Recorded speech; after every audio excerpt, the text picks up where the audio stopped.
Kansas Farm Bureau, the voice of agriculture. Go to kfb.org or find us on Facebook and Twitter. We're back again.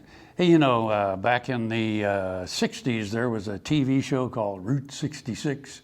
And, you know, of course, Nat King Cole did a song, Route 66 and all that, from Chicago to LA. In other words, the Western. And the idea of the show, of course, was these two guys jumped in a Corvette and they didn't have jobs. And what they did is along the way, they would stop and they'd get jobs and then getting involved in some sort of adventure.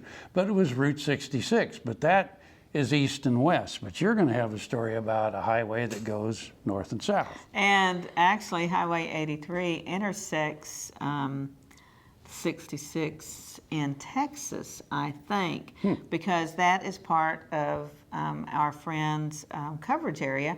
When I was talking earlier about going up to Oberlin to visit with Charlene Worm and Gary Anderson, their landmark, and then the last Indian Raid Museum.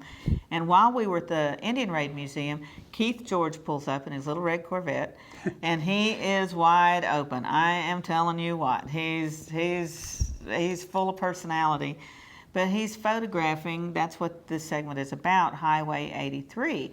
And he was talking about a friend of his that is that has a museum near the intersection with Highway 66, and he was going to send him up to see Charlene's museum because of what a great job Decatur County and pretty much Charlene have done with the last Indian Raid Museum. And he was talking about how this is just the Smithsonian of Kansas, if not the West. I mean, he just was so blown away.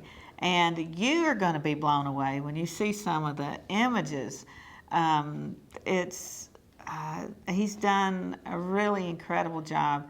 And he was so much fun, and the history of Highway 83 is just fascinating, and I think you're really going to love this segment. And you can follow Keith, you can follow his adventure on Facebook and keep up with all the pictures that he posts and all the stuff that he's doing. You're going to really enjoy this. Let's get out on Highway 83. Highway 83 slices America almost in half, a line running north-south from the U.S. border with Mexico to the border of Canada, descending 1,885 miles from West Hope, North Dakota to Brownsville, Texas. It is one of the oldest and longest of the federal highways that hasn't been replaced by an interstate and is a major artery in western Kansas, where cattle trucks and pickups outnumber the cars. Author Stu Magnuson, a native of Omaha, has introduced the road to the uninformed with his Highway 83 Chronicles. The latest person to carry the banner for the scenic highway is Texan Keith George. Keith has been traveling the route with a camera and a drone, making friends and memories along the way and being transformed in the process. In his little red Corvette, Keith gets noticed in the little towns and communities that line Highway 83. In fact, while in Oberlin, the Decatur County Sheriff stopped to visit with him. Keith was understandably concerned and wondered what regulation he had violated. He was stunned when the sheriff responded, "I wanted to bring you a welcome gift." That has been typical of his reception along the road. People have opened their homes and hearts to Keith, a self-described Type A personality who only slows down long enough to click the camera.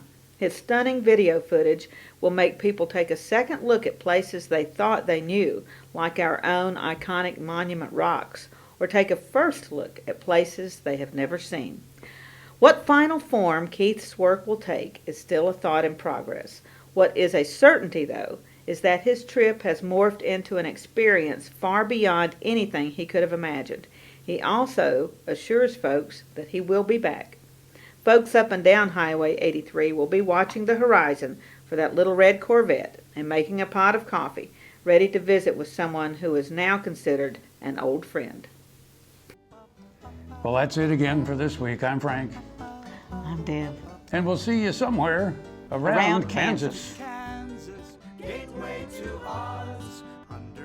Closed captioning brought to you by Ag Promo Source. Together we grow. Learn more at agpromosource.com.